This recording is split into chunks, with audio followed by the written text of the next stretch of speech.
just ask the President to say a few words? Thank you, President. Pleasure. Glad to meet you again, Mr. President. Thank you very much for the invitation. Again, my congratulations with your successful ceasefire in the Middle East. Thank you. Yeah, and you did it. And I think this is the momentum to finish Russia's war against Ukraine. I think that, yes, we understand that Putin is not ready. I think not ready, but I think that I'm confident that with your help we can stop this war, and we really need it. We see that they don't have successful steps on the battlefield, and it's good. I think that their army is weak now, but a lot of losses. They have a lot of losses and in economy and people, and I think this is very important moment. And I wanted to thank you, Mr. President, after our phone calls. Yesterday I had a good opportunity to meet with the big American energy companies, and they're ready to help us. Yes, after all these attacks on our infrastructure, Russian attacks, and etc. And I had also meetings, thanks to your team. We had meetings with a good military companies. We spoke about air defense, and I want to share it after with details where we are. Thank you. Thank you so much. Thank you very much. Mr. Very good. And I think it looks beautiful in his jacket. Yeah? It's beautiful. I hope people notice. It's a good. It's actually very stylish. I like it. President Trump. Yeah, please go ahead.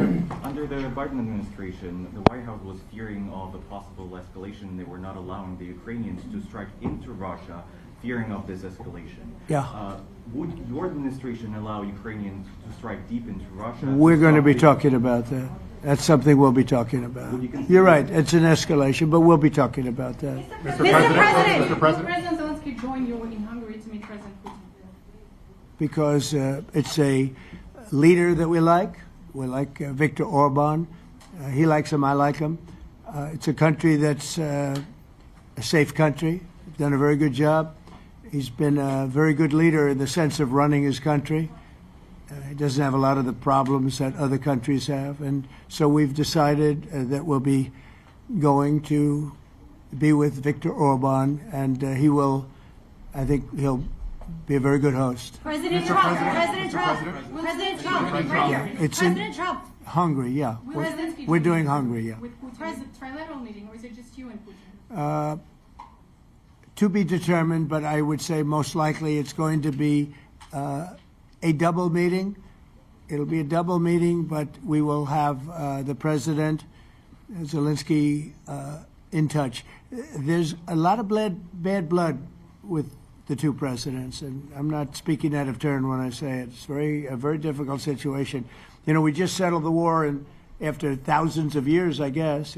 People say anywhere from 500 to 3,000 years, and I was in rooms, as you saw, because you were with me, a lot of you were with me last week, with leaders that didn't like each other, but they were able to get along. These two leaders do not like each other, and we want to make it comfortable for everybody. So one way or the other, we'll be involved in threes, but it may be separated. President Trump. Mr. President. President Trump. Was he what? Where are you from? From Ukraine. He actually had a Okay, good. conversation with me. Good, yeah. What if Mr. President Putin doesn't agree to peace in Hungary? What do you do then? Do you have... Well, let's see what happens. I mean, you know, what if? I think he will. I think that President Putin wants to end the war, or I wouldn't be talking this way. I think he wants to end the war. I spoke to him yesterday for 2.5 hours. We went through a lot of details. He wants to get it ended. I think that President Zelensky wants to get it ended. Now we have to get it done. President Trump. Kara Castronova from Lindell TV. And although I love asking you questions, today my question is for President Zelensky of Ukraine. Go ahead, please. Thank you. Our President Zelensky, President Trump, just brokered a peace deal in the Middle East that all Americans, both sides of the aisle, are very proud of. But to meet that deal, both sides had to make concessions. Our president has stuck out his neck in many ways to make a peace deal for your war as well. What specific concessions are you willing to make to end this war with Russia? Will you give up joining NATO? Americans have foreign war fatigue, and our president, as he said, we need our tomahawks too. To me. Yes, you, Okay. President Zelensky. Thank you What very much. concessions would you That's some question, right? So many Thank questions you. in one. Thank you very much for your question. First of all, I think we need to sit and speak. The second point, we need ceasefire. Even now, you see in the Middle East, it's very difficult to hold ceasefire. Everywhere, in every war, it's very difficult. We want peace.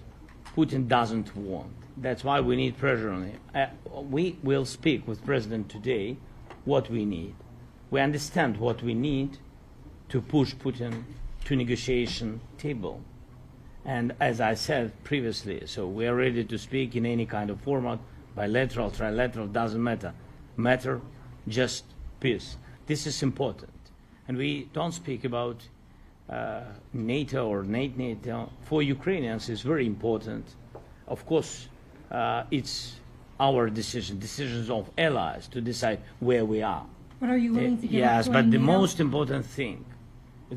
important thing for people in Ukraine, which are under each day's attacks, to have really strong security guarantees. NATO is the best, but weapon is very important. Allies on our side is very important, and between us, for us, bilateral security guarantees between me and President Trump is very important. I don't know, we didn't speak with details about it, but this is the most important document because United States is very strong. Sir, President Trump, Peter? President Trump, you are the middleman right now, hoping to end this conflict. Who is doing a better job negotiating, President Zelensky or President Putin? I think they're both doing a great job in that sense. We have to get it done. We've got to take some of the hatred of each other. You know, they don't like each other. I say that in front of President Zelensky, but I say it in front of President Putin too. They have tremendous bad blood. It's really is what is holding up, I think, a settlement. I think we're going to get it done, and we have to make it long-lasting. As I said in the Middle East, everlasting, right? Everlasting. And the Middle East is a much more complicated situation. You know, we had 59 countries involved, and every one of them agreed. And it's, you know, it's sort of amazing. Most people didn't think that was doable. This is going to be something I really believe that's going to get done. I had a very good talk yesterday with President Putin. I think he wants to get it done. And President Peter? Zelensky, right behind you. When we were in Israel with President Trump earlier in the week, we heard a lot about the difference in diplomacy between President Trump and President Joe Biden before him. What do you see as the biggest difference in diplomacy between President Trump and President Biden? President Trump has a big chance now to finish this war. President Biden now is not the president, so he doesn't have a chance to finish this war. And President Trump is really showed for the world that he can manage ceasefire in the Middle East, and that's why I hope that he will do this, and we will also have such big success. For Ukraine, it's a big chance, and I hope that President Trump can manage it. I would say the biggest difference is one is extremely competent, and the other one is grossly incompetent. Sir, Sir, a few weeks ago in New York when you two met, you said that you think Ukraine could ultimately take back all the territory that it's lost so far. Do you still think that's the case, or do you think there'll have to be some sort of You swap never of know. territories? Look, you know, war is very interesting. You never know, do you? You just never know. With war and peace, but you never know. Are you ready? Please. Russia calls Tomahawk supply to Ukraine as an escalation, yet it continues using similar cruise missiles like Caliber. And Yeah. even Who are you with? Who are you with? You Ukraine? Yes. Good. But Russia continue even using the cruise missiles and also nuclear-capable ballistic missiles in Ukraine since 2022. So do you consider providing Ukraine with the Tomahawk or similar missiles as an opportunity to equalize the possibilities of Ukraine and Russia and push Moscow to the negotiation Yeah. table? Sure. We're going to be talking about that. That's why we're here. Okay? Fair question. Exactly as he told you to say it. But we're going to be talking about it. Okay? Yeah, please. Mr. President, message to India and Hungary who is still refusing. You said India and Hungary? That's an interesting. And Hungary India and Hungary. It's an interesting combination. refused to stop buying Russian oil. Well, India is not going to be buying Russian oil anymore. And Hungary is sort of stuck because they have one pipeline that's been there for years and years and years, and they're inland. They don't have sea. They don't have sea. And I spoke with the very great leader of Hungary, and they are, it's very hard for them to get oil. I understand it. Hungary's in a very interesting position because they can't have ports. They're surrounded by land.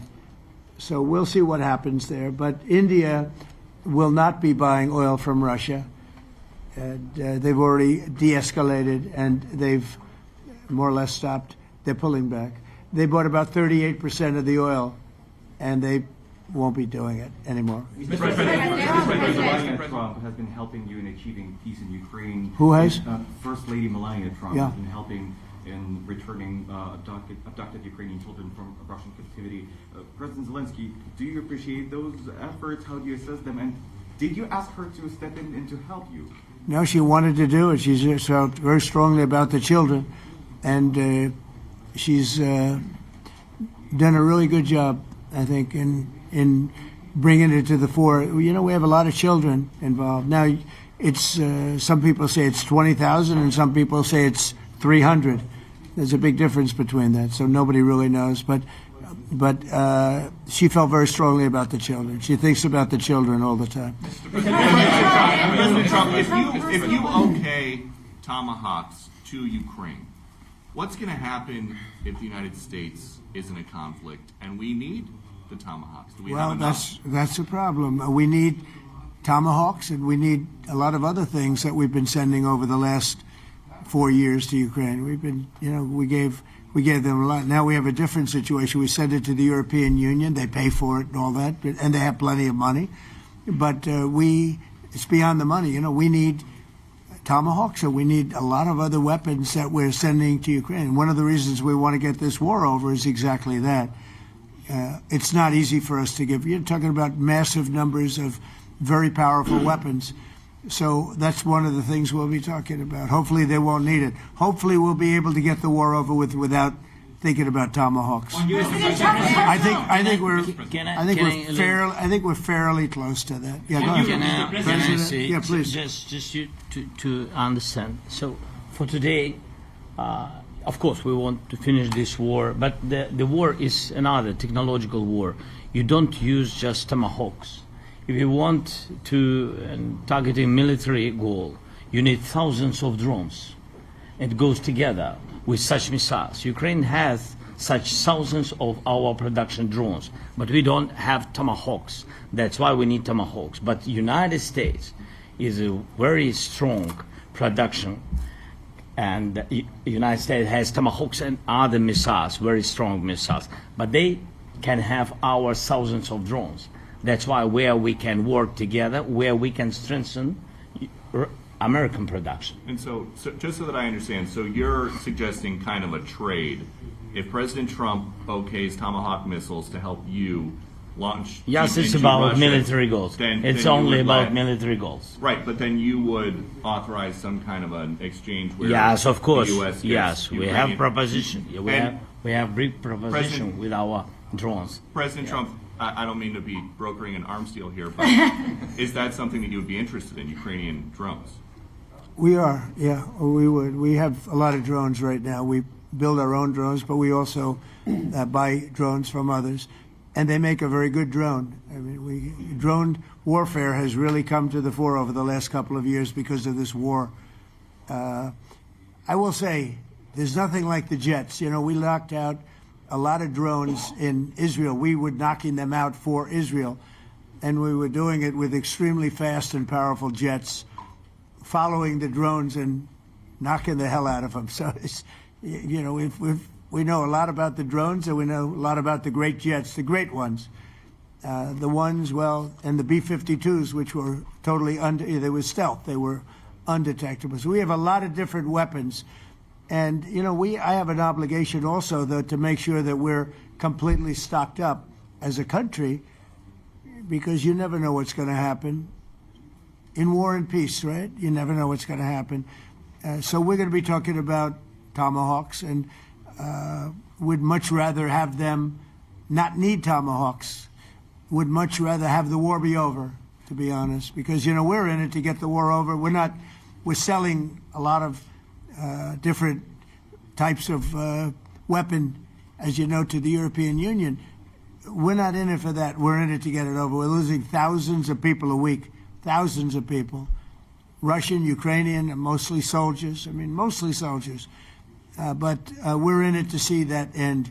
And if we can end quickly, and I think we can. I mean, I had a very good talk yesterday. We're going to be talking about it. But I had a very productive talk yesterday with President Putin. We'll see what happens.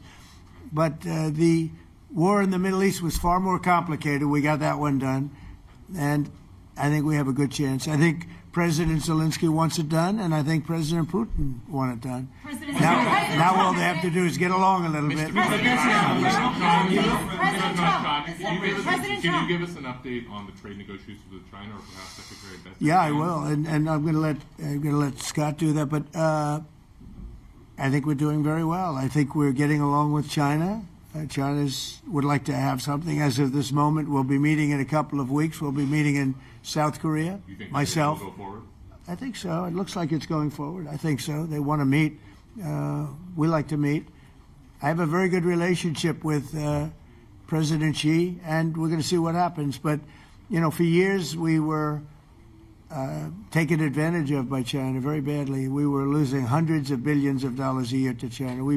We really built their military, if you think about it. The kind of money that presidents allowed to be lost to China was just insane. And then when I came into office, as you know, I put very severe tariffs. So we took in hundreds of billions of dollars in my first term from China. Biden let that go because it was so much. He let it continue, but he gave all sorts of exceptions. And by the time you looked at it, Scott, I would say it wasn't the same thing. He would give an exception for anything. If you got up and went out to dinner, he'd give you an exception. So it wasn't the same thing. But I put on very serious tariffs. So we took in hundreds of billions of dollars. And then I left office. The election was rigged. I left office, and that was the story. Now I come back, and we are in a very strong position because of tariffs. We're in a very powerful position because of the fact that we have tariffs. If we didn't have tariffs, we would be in a very weak position. We would be in a weakened state. But with tariffs, we've made hundreds of billions of dollars, not only from China, but from others. And China wants to talk, and we like talking to China. So we have a very good relationship, and we're going to be meeting in South Korea a couple of weeks. And I just got back from a long trip. I'm going on another long trip. And Scott, do you want to say a few words on that, please? Yes, sir. So the entire relationship stems from the great respect that the two leaders have for each other. China did a substantial, unprovoked escalation last week. We were unable to get in touch with them. Since then, it's been IMF World Bank Week. They have had working level people here who there have been meetings. The Vice Premier, who is my counterpart, and I will be speaking this evening at around 8:30, 9 o'clock. And then he and I and a delegation will meet in Malaysia probably a week from tomorrow to prepare for the two presidents to meet. So I think that things have de-escalated. We hope that China will show the respect that we have shown them.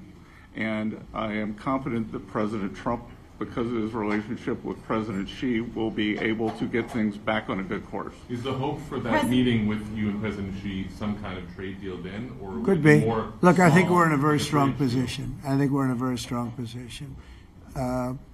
We're getting, as you know, as of November 1st, I could move it up if I wanted, a 100% tariff over and above what we get now.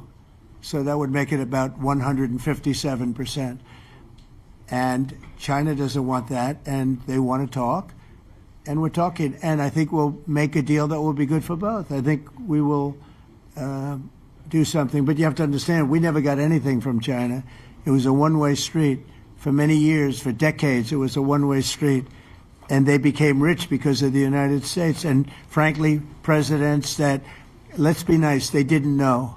They just didn't know. They didn't understand what was happening to them.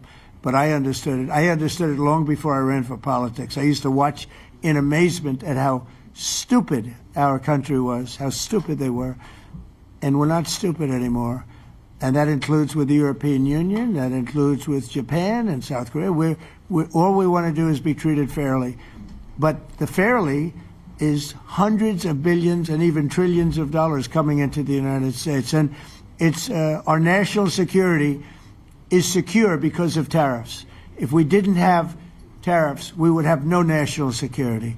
So it's very important. Will you seek China's help in ending the war in Ukraine? Do you need them to put pressure on Russia? I'll be discussing that, but I'd love to see it ended before that. President I mean, I think we have a chance of ending the war quickly if flexibility is shown on behalf. And again, we're not losing people.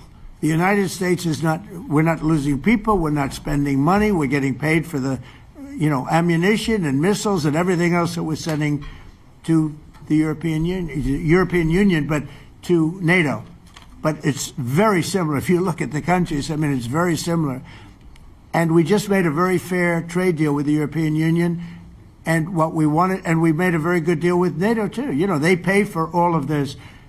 That's not what we're in this for. We're in it to save thousands of lives every week. Thousands and thousands of lives. That's why we're in it. And I think we have a very good chance of bringing this war to a conclusion. Europe's president and your cabinet has done honestly an excellent job. I think that a lot of people could agree to that. Thank you. I'm speaking as someone who lost my father in a war, so I know the human cost. What would your advice be to American leaders, to world leaders, to neocons, to TV hosts who often speak about conflict in abstract or strategic terms rather than the human cost and the human terms? Look, my only statement is we have to get together. It's a very small group of people. It's the president, and the president. Okay, 3 presidents. And I'm the mediator president. And I'm mediating not an easy situation. It should be easy, but it's a lot easier when people understand each other, when they get together, and when they like each other. We don't necessarily have that situation as far as like is concerned. Maybe it can turn around. Maybe it can. But in the meantime, we'll have them keep a little bit of distance, and we're going to see if we can get it done. This is number 9, okay? This will be number 9 for me. I've solved 8, including the Middle East. I've solved 8. This, I thought, would have been among the easiest. We solved, President Putin mentioned yesterday Armenia, all of the different wars. He said it was amazing but the big one that he was surprised that we were able to settle was the Middle East. He thought it was incredible. He was very generous in that sense. This should be something we're able to settle, and I think we will be able to settle. Yes, sir. On that note, you will go down as the peacemaker, no doubt, and you will resolve this war. Well, we resolved 8 others. It's funny how people say that. If you get this one, every time I do one, they forget about that one. I solved 8 wars. Go to Rwanda and the Congo, talk about India and Pakistan, look at Thailand, look at all of the wars that we solved. And every time I solve one, they say, if you solve the next one, you're going to get the Nobel Prize. I didn't get a Nobel Prize. Somebody got it who's a very nice woman, very nice. I don't know who she is, but she was very generous. So I don't care about all that stuff. I just care about saving lives. But this will be number 9. But every time I solve one, they said, sir, if you solve one more, you're going to be known as a peacekeeper. So to the best of my knowledge, we've never had a president that solved one war. Not one war. Bush started a war. A lot of them start wars, but they don't solve the wars. They don't settle them. And especially when they have nothing to do with us. I guess just about all of these wars had nothing to do with us. But I saved tens of millions of lives. The Prime Minister of Pakistan said, I saved millions of lives in interceding on Pakistan. And you look at Pakistan and India as an example. That would have been a bad one, 2 nuclear nations, right? So I say this. This is pretty much the last one, although I do understand that Pakistan attacked, or there is an attack going on with Afghanistan. That's an easy one for me to solve if I have to solve it. In the meantime, I have to run the USA, but I love solving wars. You know why? I like stopping people from being killed, and I've saved millions and millions of lives, and I think we're going to have success with this war. Wait, please. This, President Zelensky, this is your third time over here. Oh. And by the way, you look excellent. Thank you, sir. Thank you. For you, by the way. This is your third time here. How different sitting across from the president is this time versus the two previous times here at the White House? And how confident are you hearing the success rate of solving these prior wars that he can get this war solved? First of all, about suit. The same suit because the same president. It's very simple. The next president will have another suit. Yes, about our relations with President Trump, I think we have important dialogues, and I think we begin to understand each other. Yes, and I know that President is briefed very well about situation in the battlefield, and he knows a lot what's going on the battlefield in Ukraine, and I think it really helps. When you know a lot of things, a lot of details about one or another war, it helps a lot. But we are still in war, and I hope we can manage. You are being clear It's that there are some important. countries that are not meeting their commitment. You pointed out Spain. They said that it's impossible. No, Spain has not come through. No, Spain has not been loyal to NATO. Spain has been, they're the only one.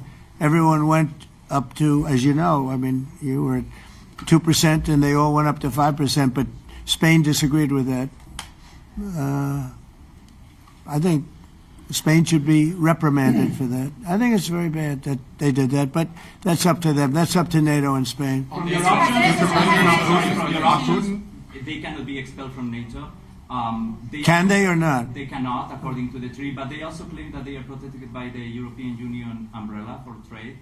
Well, the other people, many of the other countries are in the European Union too. They're not complaining, right?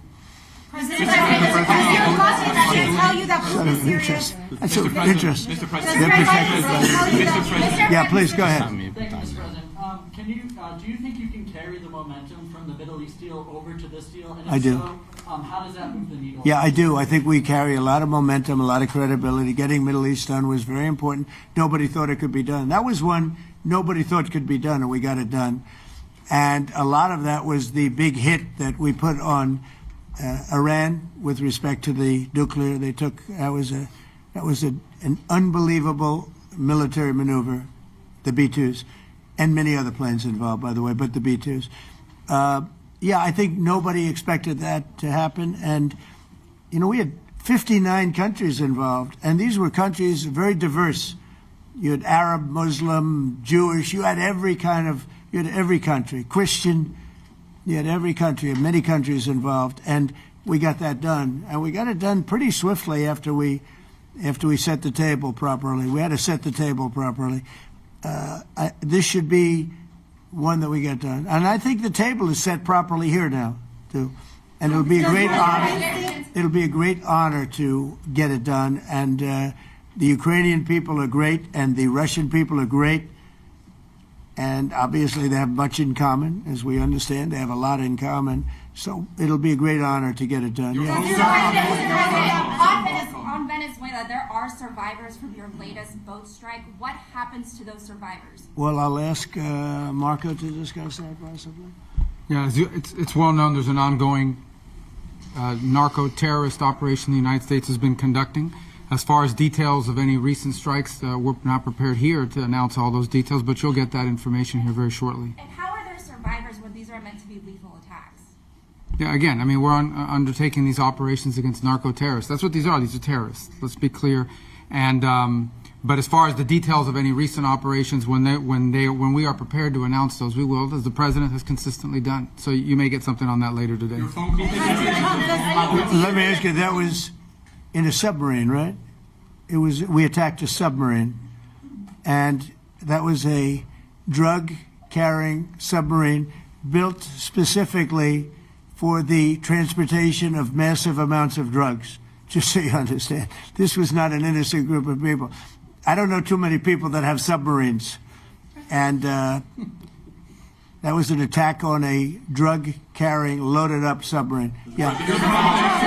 On Putin, is it your belief, as Mr. Zelensky said yesterday, that the threat of tomahawks and costs, as Secretary Hicks put it, is that bringing him to the table, the fact that it's kind of a carrot and stick? I don't know what's bringing him to I think he wants to make a deal, that's all. I can't tell you what's bringing him. Sure, that's the threat of that is good, but the threat of that is always there. Tomahawks are very dangerous weapons. They're incredible weapons. If you like warfare, it's one of the most accurate. You know, we hit 30 Tomahawks in Iran after the B-2s did their damage. We sort of gave it a little capper with 30 Tomahawks from a submarine, quite far away actually, but they're an amazing weapon. They're a very powerful weapon, but they're a very dangerous weapon, and it could mean big, escalation. It could mean a lot of bad things can happen. Tomahawks are a big deal. But one thing I have to say, we want tomahawks also. We don't want to be giving away things that we need to protect our country. We have a very strong country right now. We have a strong military. We have the greatest military in the world. We have the greatest weapons in the world. I want to get this war over. Okay? Putin-Trump tunnel to connect Russia and Alaska. Are you interested? I just heard about it. A tunnel from Russia to Alaska. I just heard about that one. That's an interesting one. We'll have to think about that. I hadn't heard that. We just did a nice road in Alaska that's going to get us to a lot of minerals, and we have a piece of it, a good piece of the ownership because of the fact we made it possible. But this came up yesterday, a tunnel from Russia to Alaska. That's an interesting. What do you think of that, Mr. President? Do you have any ideas? How do you like that idea? I'm not happy with this. I don't think you're going to like it. I don't think he liked it. I don't think he liked it. President Trump, do you think that Vladimir Putin, do you think that Putin is your gut instinct? Well, we had a senator that wanted, remember, from Hawaii, she wanted a tunnel from the mainland to Hawaii. Then she said, well, we can't do that, so we're going to build a railroad to Hawaii. Do you remember? She's a current sitting senator, a Democrat. She wants a railroad to go to Hawaii, right? You know who that is, right? She's another. She's another beauty. President Trump, on Putin, your gut instinct. Yeah, please. On your meeting with Putin, aren't you concerned that maybe the Russian president is trying to buy himself more time? Yeah, I am. But you know, I've been played all my life by the best of them, and I came out really well. So it's possible. Yeah, a little time. Is your gut instinct? It's all right. But I think that I'm pretty good at this stuff. I think that he wants to make a deal. I made 8 of them. I'm going to make a 9th. I think he wants to make a deal. Do you consider Russia to be a paper tiger? Do you think, judging by the state of its economy, Well, I think that he should have won the war in a week. Yeah, I do think. And if we didn't give the anti-tank missiles, as you know, the javelins they call them, they got stuck in the mud. They would have been in Kiev very quickly. They were heading to Kiev. So, you know, in war, you have a lot of luck, too. You know, weather has won war, and the cold and the heat and all things take place in war. But that was a very interesting moment when the tanks started rolling and some brilliant general said, let's go through the mud instead of going down the highway, right? So they got a little bit lucky. But you know where they really got lucky? I gave javelins. That wasn't given by Barack Hussein Obama. He gave them sheets. You know, there's a statement. Obama gave them sheets, and I gave them the javelins. And the javelins are a devastating weapon. And that wasn't given by Obama. That was given by, because at the time it was Obama. That was given by me. So it was like one of those things. And you had hundreds of them. They're a devastating weapon. We have a lot of devastating weapons. I'd rather not use them. But that was a big moment. You know, when the tanks got stuck, they got stuck. And call it luck or call it talent. I'm not sure what you'd call it. But it was a big moment in time. Do you think Democrats will give you credit? Do you think Democrats will give you credit when you finally end this war, like they did with the war in the Middle East? And I think right now the Democrats are really damaged, mentally damaged. They want to take 1.5 trillion with a T, $1 trillion and give it to people that invaded our country. They came into our country illegally from prisons, from mental institutions, gang members. They want to give them health care and take it away from our citizens. We're not going to do that. $1.5 trillion they want to destroy. They want to destroy our health care system. We're not going to let that happen. Have you authorized CIA operations in Venezuela as part of Well, I wouldn't say that, but some interesting things are happening around the world, I'll say that. Mr. President, it has been reported that Maduro offered everything in his country, all the natural resources. He even recorded a message to you in English recently, offering mediation. What should we do in order to stop that? He has offered everything. He's offered everything. You're right. You know why? Because he doesn't want to fuck around with the United States. Thank you, everybody. Thank you. Thank you, Thank you, everybody. Thank you, guys. Thanks, guys. Let's go. Start moving. Thank you, guys. Let's go. Thanks, guys. Thank you, press. Thank you, press. Thanks, President Trump. Thank you, Peter. Good job. Thank you, guys. Thank you, press. I don't know, Jonas, if you'd like.